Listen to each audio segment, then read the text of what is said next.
तो इस एपिसोड की शुरुआत वहीं से होती है जहां से पिछला एपिसोड खत्म हुआ था, जहां पे यान के नाम वही अपने स्मॉल वाले दुनिया में जो छुपा हुआ था और बाहर से उसका मोती कहाँ भी है ना वहां पे आइडिया नहीं है स्टार मास्टर को। बस जोर से चिल्लाता और कहता देख लौंडे आई नो तो है ना इसी एरिया के आसपास कहीं ना कहीं यहाँ पे छुपा पड़ा है, चुपचाप यहाँ पे सामने आ जा। सामने आने के बाद ना तेरे पास वो जो इंपायर आर्टिफैक्ट है वो भी मुझे दे दे और साथ ही में ओरिजिन एसन क्रिस्टल है ना वो भी मुझे तू यहाँ पे दे दे। तूने ये दोनों आइटम मुझे दे दिया, मैं तुझे जिंदा यहाँ पे छोड़ दूंगा, वरना तुझे ढूंढ के तुझे जहाँ से मार के तो ऐसी भी छीन लूंगा। जो सुनते यान के अंदर से कान देखा जा रहा है और कहते हैं कि भले यार कुछ भी बकवास किया जा रहा है, दोनों आइटम मैंने यहाँ पे दे दिया ना, पहली बार दोनों में से मेरे पास खाली एक ही है, अगर मैंने दे भी दिया तो भी ये मेरी जान यहाँ पे निकाल लेगा। सामने से यान कोई बाहर यहाँ पर नहीं आता तो स्टार मास्टर भी कहता है भैया तो लगता है तो बिल्कुल भी यहाँ पे बाहर आने वाला नहीं है, तो कोई बात नहीं लगता मुझे मतलब अब आना पड़ेगा। और लिटरली अपना अटैक यहाँ पे यूज करता है, आस पास जो भी एस्टेरॉइड यहाँ पे थे सारे एस्टेरॉइड यहाँ पे बर्बाद करता है ताकि एस्टेरॉइड के पीछे कहीं छुपा रहेगा तो सामने आना पड़ेगा। लेकिन यान के तो मोती के अंदर था, एस्टेरॉइड बर्बाद होता है तो यान के सामने नहीं दिखता, तो ये भी देखता कि यार नहीं है मतलब लौंडा भाग गया क्या।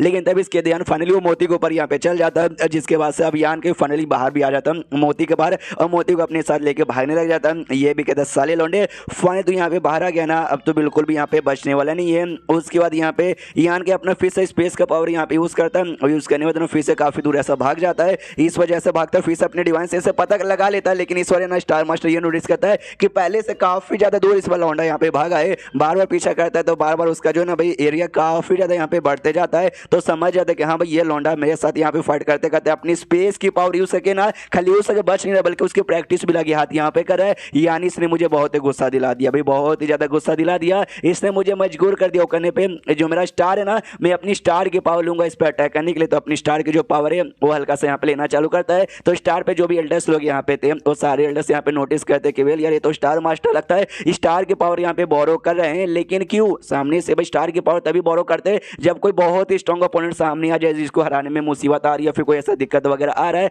ऐसा करने पे स्टार की पावर यहाँ पे काफी ज्यादा कम हो जाएगी और ये पावर को रिकवर होने में लिटरली हजारों सालों तक का भी टाइम लग सकता है। एक बार हमने सुना था एंशिएंट टाइम पे बहुत साल पहले एक स्टार मास्टर ने स्टार की पावर यहाँ पे यूज की थी और काफी ज्यादा हाई क्वांटिटी में यूज की थी, जिसके बाद से जो स्टार मास्टर था उसकी भी मौत हो गई, उसका जो प्लेनेट है ना भाई उसकी प्लेनेट की भी मौत हो गई। यानी एकदम मजबूरन जब टाइम आती है ना बहुत ज्यादा मजबूरन टाइम तब जाके ना स्टार मास्टर को स्टार का पावर यूज करना चाहिए। लेकिन भाई आई डोंट नो किसके साथ मुकाबला कर रहे हैं यार, लगता है कोई स्ट्रॉन्ग ही ओपोनेंट होगा। तो यान के ऊपर इसके बाद सीन शिव होता है जहाँ पे वो भी महसूस करता है कि यार कोई स्ट्रॉन्ग अटैक यहाँ पे आ रहा है क्या। सामने आता है कि भाई मेरे भी हाथ यहाँ पे कांप रहे ऐसे कैसे, तब महसूस करते कि यहाँ पे सामने से क्या अटैक आ रहा है, लिटरली बहुत ही ज्यादा स्ट्रॉन्ग अटैक आ रहा है। मुझे यहीं से मालूम चला कि अगर वो अटैक मुझे यहाँ पे लगा ना लिटरली भाई मेरा बॉडी का ना एक पार्ट भी यहाँ पे नहीं बचेगा, इसलिए कुछ भी हो जाए जितना जल्दी हो सके उतना जल्दी मुझे स्पेस फाड़ के निकलना पड़ेगा। स्पेस फाड़ के यहाँ पे निकल जाता। वो अटैक तो बेसिकली लगा नहीं था लेकिन उसका जो लाइट बोल सकते हो लाइट हल्का सा लग गया था यान के को, तो उतने में जो स्टार मास्टर है वो भी नोटिस करता अच्छा अच्छा अच्छा यानी इस बार भी अपने स्पेस का पावर यूज किया, यूज सके यहाँ से भाग गया।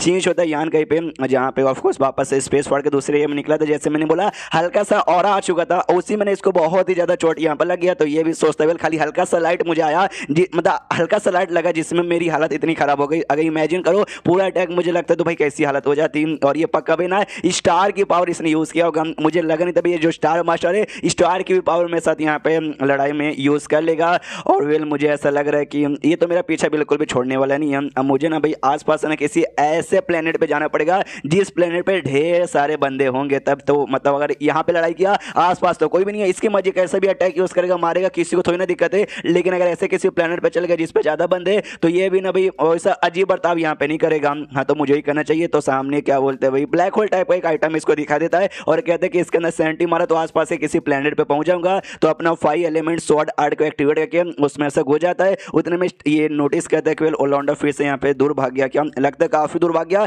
लेकिन कोई बात नहीं मैं पता यहाँ पे कर लूंगा। तो पता यहाँ पे करता है तो उसको एक प्लेनेट का आइडिया यहाँ पे पड़ता है कि हाँ भाई ये प्लेनेट के ऊपर भाग के यहाँ पे चला गया और मालूम चलता है वो प्लेनेट और कोई नहीं बल्कि स्कारलेट वेव प्लेनेट है भाई, जिसके बारे में 2 से 3 बार है ना पहले भी बातचीत यहाँ पे किया गया है। उसी प्लेनेट पे एक नदी यहाँ पे था, उस नदी में जाके मोती छुपा देता है और खुद भाई मोती वाली दुनिया में चल जाता है जहाँ पे ऑफकोर्स ज्यादा चोट लगी थी। शाया भी देखती है और देखते कहती बाबू आपको तो ज्यादा चोट लग गया, ये कहता टेंशन नहीं लेने का, कुछ समय के लिए मैं यहाँ पे खुद को हिल करूंगा अपने आप हो जाएगा। तो वो खुद को हिल करने के लिए चल जाता है रिट्रीट में। शाया खुद से यहाँ पे कहती मुझे स्ट्रॉन्ग बनना, मुझे जितना ज्यादा हो सके उतना स्ट्रॉन्ग बनना है ताकि मैं ना भाई यान के साथ मिलकर किसी भी दुश्मन के यहाँ पे फाइट कर सकूं। उसको यहाँ पे चेंज होता है यान कहीं पे जो कि आराम से खुद को हिल करने की कोशिश किया जा रहा है। और साथ ही में जब जब यहाँ पे फाइट हो रही थी ना तो जो स्टार मास्टर का जो ऑरा यहाँ पे था या फिर एनर्जी बोल सकते काफी अजीब एनर्जी यहाँ पे थी डेड क्यू आई जो इसकी बॉडी पे आ चुका था, जिसको ना अपने सैंत एनर्जी की मदद से हटाने की कोशिश कर रहा था, लेकिन बिल्कुल भी हट नहीं रहा था। स्पीचो एनर्जी ने टाइम मारा, लेकिन उससे भी यहाँ पे हट नहीं रहा था। ये भी सोचता भी ये दोनों एनर्जी से यहाँ पे नहीं हट रहा। अब क्या करूँ, स्पेस की पावर में यहाँ पे यूज करके यहाँ पे देखता हूँ। तो अपनी स्पेस की पावर यूज करा था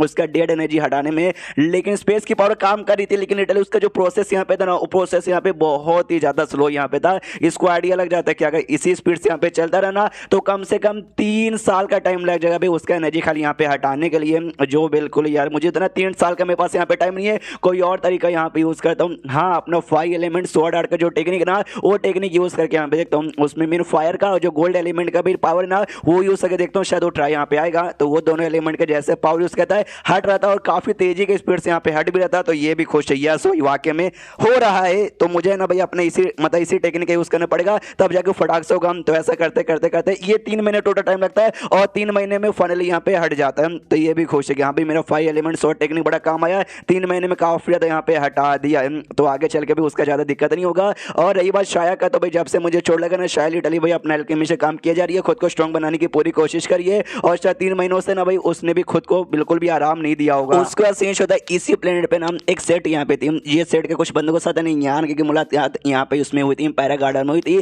तो वो सेट में और साथ ही में क्या बोलते हैं फ्लेम सेट नाम के जो बंदों के साथ भी मुलाकात हुई थी, इसमें भी हुआ था भाई उस प्लेनेट पे भी, क्या बोलते हैं ब्लड प्रिजन में। और साथ ही में पैरा गार्डन में फ्लेम सेट जिसका यहाँ पे नाम था, जिसके बंदों को यान करने मारा था। और उनका सेट, ये जो सेट है ना, इनके बीच में दुश्मनी चलती है। तो यहीं के जो सेट के जो लीडर यहाँ पे थी ना, उसके पास खबर आता है कि यहाँ पे जो फ्लेम सेट के बंदे ना हमारे ऊपर जो प्रेशर यहाँ पे डालते थे कि हाँ भाई हम तुम्हें नहीं छोड़ेंगे, बर्बाद कर देंगे, वो हमारे ऊपर प्रेशर यहाँ पे नहीं डाले। इनफैक्ट उन्होंने अपने ढेर सारे बंदे को ना किसी और बंदे को ढूंढने के लिए बाहर यहाँ पे भेजा है। और जिस बंदे को ढूंढने को भेजा ना, हमारे पास उसका फोटो भी है। बेसिकली यान के फोटो यहाँ पे था, जो हाथों से ऐसा बना हुआ था, यानी यान के को बेसिकली ऐसा ढूंढ रहे थे। तो इनकी सेक्ट मास्टर सामने ऐसे कहती है। अच्छा, इसके अलावा और भी कोई खबर है क्या? तो मालूम चलता लुओ हाई है ना भाई, वो भी बेसिकली उनसे मिलने के लिए आया है उनके सेट में। जो सुनते बाकी बंदे कंफ्यूज कि भाई लुओ हाई, जहां तक हमें याद है ग्रीन स्टार माउंटेन नाम का जो सेट है ना, उस सेट का स्टार मास्टर है ये भाई, उनसे मिलने के लिए भाई काय को आया है भाई, क्यों भाई जो फ्लेम सेट है, आई मीन जो फ्लेम सेट है वो भी हमारे प्लेनेट पर ही है ना। तो सामने से ये बताते हैं क्योंकि भाई ये जो सेट है फ्लेम सेट और साथ ही में वो जो लुओ है, ये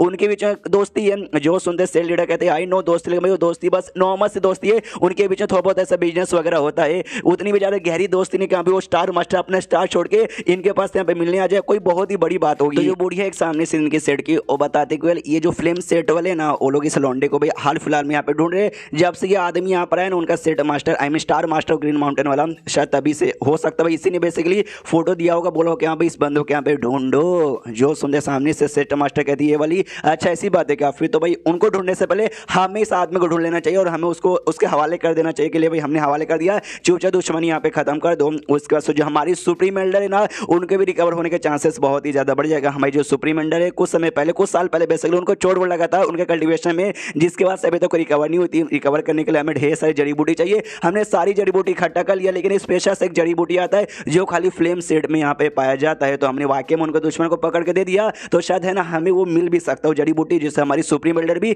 ठीक हो जाएगी। एंड देन ये चैप्टर यहीं पे खत्म हो जाता है। तो चैप्टर खत्म तो वीडियो भी खत्म। तो मिलते हैं अगले किसी वीडियो में, जब तक के लिए बाय बाय।